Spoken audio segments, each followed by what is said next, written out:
Thanks for joining Well at Home, an innovative pilot program that gives you flu and COVID-19 care, plus flu medicine through a remotely unlocking home pharmacy station. In this video, we'll show you how to unpack your kit, set up the station, and access the flu medicine if instructed by a Well at Home doctor. First, make sure the home pharmacy's base station is plugged into a wall outlet using the included cord. For the home pharmacy to work properly, the indicator light must be solid green.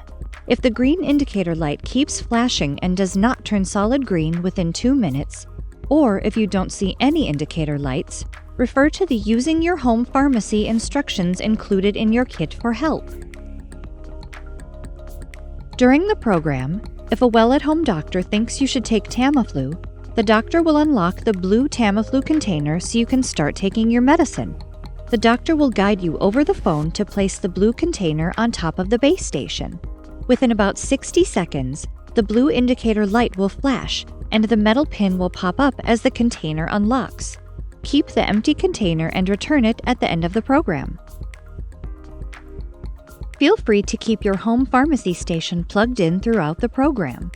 If you unplug it, remember, it must be plugged back in before you can use it to unlock the Tamiflu and record temperature or pulse oximeter readings. And that's it! Thanks again for participating in the Well at Home pilot.